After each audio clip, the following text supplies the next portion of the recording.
chỉ kết chấp đámពួកយើងសូមគោរពជំរាបសួរដល់លោកគ្រូក៏ដូចជាសួស្តីដល់មិត្តរួមថ្នាក់ទាំងអស់គ្នា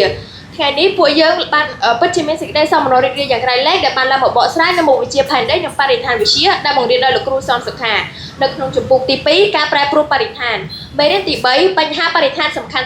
ចំណុចទី1កំណើនប្រជាជនដែលបានឡើងមកបកស្រាយដោយពួកយើងទាំង3នាក់ដែលនាងខ្ញុំមានឈ្មោះថាស្រីលំជេង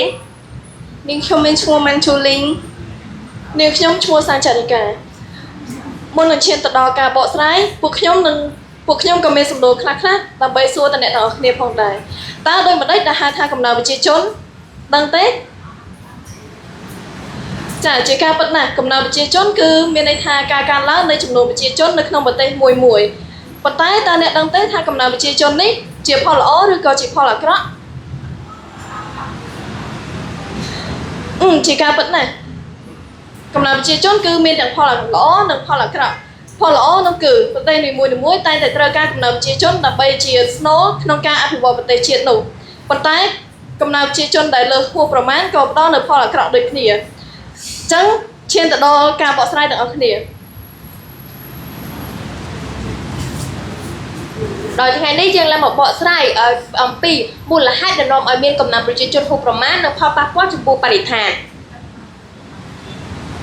ចំពោះមូលហេតុដែលនាំឲ្យមានកំណើនប្រជាជនហួសប្រមាណ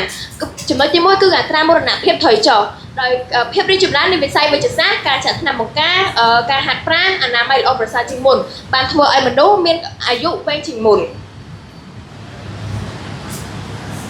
ចំណុចទី2គឺភាពរីកចម្រើននៃវិស័យបច្ចេកវិទ្យាកសិកម្មភាពរីកចម្រើននៃវិស័យបច្ចេកវិទ្យាកសិកម្មដូចជាគ្រឿងយន្តជាគីមីដែលបានធ្វើឲ្យទិន្នផលកសិកម្មកើនឡើងហើយក៏ជួយកាត់បន្ថយដល់ការស្លាប់របស់មនុស្សដោយការដាច់ស្បៀងផងដែរប៉ុន្តែកត្តានេះក៏នៅកើតមានឡើងនៅក្នុងតំបន់មួយចំនួនផងដែរចំណុចទី3កង្វះការយល់ដឹងពីការរៀបចំផែនការគ្រួសារតំបន់ខ្លះមិនទាន់យល់ដឹងច្បាស់ពីការរៀបចំផែនការគ្រួសារនោះទេជាពិសេសគឺការពន្យាកំណើតចំណែកឯចំណុចចុងក្រោយគឺជំនឿសាសនាទំនៀមទម្លាប់នៅក្នុងគ្រួសារមួយចំនួនពួកគេចង់បានកូនច្រើនដើម្បីឲ្យកូនជួយក្នុងការងារក្នុងគ្រួសារឬក៏ដើម្បីអភិវឌ្ឍសេដ្ឋកិច្ចរបស់ខ្លួនឬក៏ជាទំនៀមទម្លាប់នៅក្នុងគ្រួសារក្នុងការយកកូនច្រើនហើយចំណុចបន្ទាប់គឺយើងនិយាយអំពីផលប៉ះពាល់ដល់ភពផែនដីហើយអ្នកខ្ញុំក៏សូមឲ្យមិត្តរួមក្រុមរបស់ខ្ញុំឡើងបកស្រាយបន្តអ្នកទាំងអស់គ្នាបានស្វែងយល់អំពីការកើនឡើងនៃកំណើនប្រជាជននិងមូលហេតុរបស់វារួចហើយអញ្ចឹងតោះយើងឈានមកដល់ការបកស្រាយអំពីផលប៉ះពាល់ចំពោះបរិស្ថាន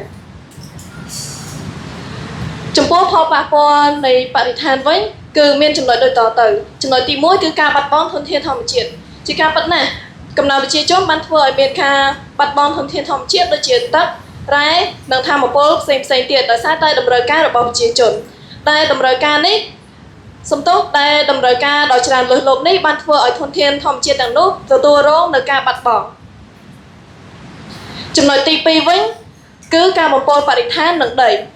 កំណើនប្រជាជនបានធ្វើឲ្យមានផលប៉ះពាល់ទៅលើបរិស្ថានដោយសារតែកំណើនប្រជាជននោះបានធ្វើឲ្យមានការកើនឡើងនៅកាកសំណល់ដែលយើងហៅថាសម្រាមក៏ដូចជាការបញ្ចេញនៅឧស្ម័នពុលដែលបានចេញពីយានយន្តក៏ដូចជារោងចក្រផ្សេងទៀតកត្តាទាំងនេះបានធ្វើឲ្យមានការបំពុលខ្យល់ទឹកនិងដីចំណុចទី3គឺការកាប់បំផ្លាញព្រៃឈើដោយសារតែកំណើនប្រជាជនបានធ្វើឲ្យមានការពង្រីកទីក្រុងនិងការវាយដីព្រៃធ្វើជាដីកសិកម្មដើម្បីផ្គត់ផ្គង់ប្រជាជនកត្តាទាំងនេះបានធ្វើឲ្យប៉ះពាល់ទៅដល់ជម្រកសត្វក៏ដូចជាជីវៈចម្រុះផ្សេងទៀតជាច្រើនចំណុចទី4ដែលជាចំណុចចុងក្រោយគឺការប្រែប្រួលអាកាសធាតុដោយសារតែកំណើនប្រជាជនបានធ្វើឲ្យមានការកើនឡើងនៃឧស្ម័នផ្ទះកញ្ចក់ដែលមានដូចជាកាបូនឌីអុកស៊ីតមេតានអាសូរ៉ុកស៊ីតនិងឧស្ម័នក្លរ៉ូផ្លុយអរ៉ូកាបូនជាដើមដែលឧស្ម័នទាំងនេះបានធ្វើឲ្យផែនដីទទួលរងនៅការឡើងកម្ដៅយ៉ាងខ្លាំងហើយនឹងអាចជួបប្រទះនឹងគ្រោះធម្មជាតិជាច្រើនដូចជាគ្រោះរាំងស្ងួតទឹកជំនន់ភ្លើងឆេះព្រៃជាដើមជាកិច្ចបន្តខ្ញុំសូមផ្ដល់ការបកស្រាយដល់មិត្តរួមថ្នាក់របស់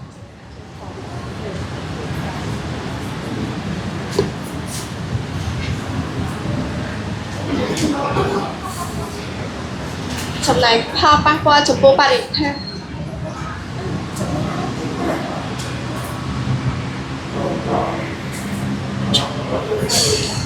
ដំណោះស្រាយចំពោះបរិស្ថាន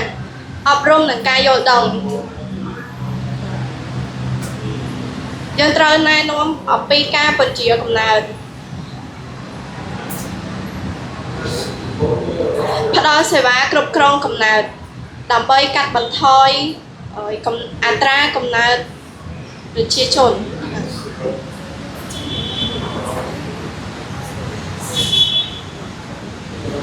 លើកកម្ពស់សិទ្ធិស្ត្រី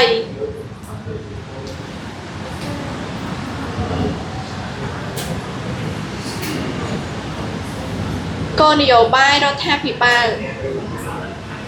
ចូលរួមក្នុងការអភិវឌ្ឍ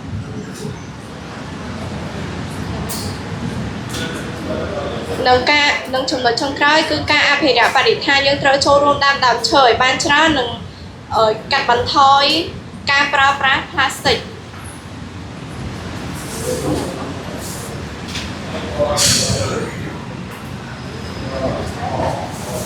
ជាចុងក្រោយពួកយើងទាំង3នាក់សូមអរគុណលោកគ្រូនិងមិត្តរួមថ្នាក់ទាំងអស់គ្នាដែលបានចំណាយពេលវេលាសម្រាប់នៅការបកស្រាយរបស់ក្រុមពួកខ្ញុំហើយបើមានកន្លែងណាខុសឆ្គងសូមខន្តីអភ័យទោសនិងជូនពរអ្នកទាំងអស់គ្នាសំណាងល្អសុខភាពល្អធ្វើដំណើរប្រកបដោយសុវត្ថិភាព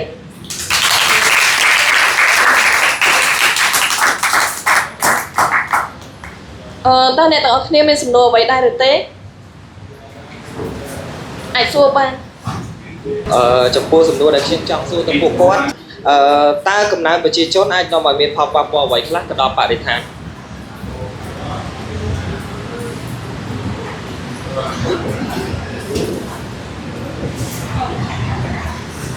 ចាអរគុណខ្លាំងណាស់ចំពោះសំណួរមួយនេះជាការពិតណាស់ផលប៉ះពាល់ចំពោះបរិស្ថានគឺមានជាច្រើនដូចតែខ្ញុំបានលើកឡើងនៅលើ slide អញ្ចឹងគឺមាន4ចំណុចធំដូចជាការបាត់បង់ធនធានធម្មជាតិទី2គឺការបំពុលបរិស្ថានទី3គឺការបំផ្លាញព្រៃឈើនិងទី4ចុងក្រោយនោះគឺការប្រែប្រួលអាកាសធាតុ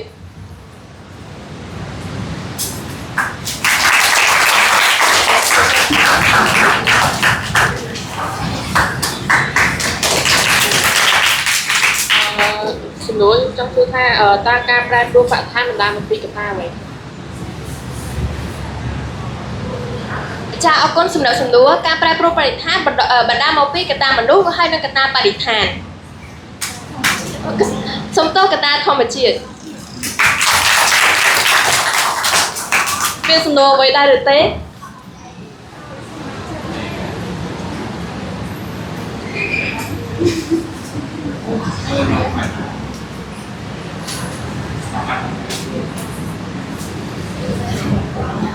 ខ្ញុំចង់សួរថាបើកំណើនប្រជាជនពីមួយឆ្នាំទៅមួយឆ្នាំកាន់តែកើនឡើងអញ្ចឹងតើក្នុងនាមយើងជាយុវជនម្នាក់គួរតែមានវិធានការអ្វីដើម្បីទប់ស្កាត់នឹងកំណើនប្រជាជនហ្នឹង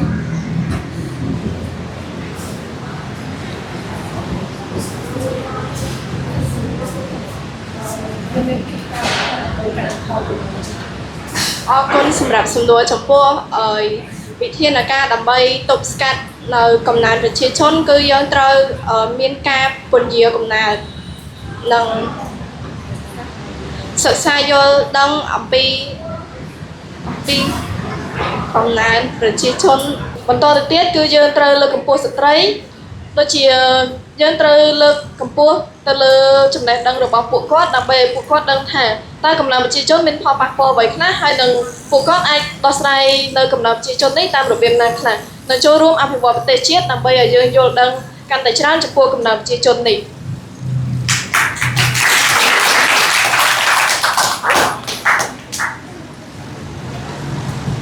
មានសំណួរអ្វីទៀតដែរទេ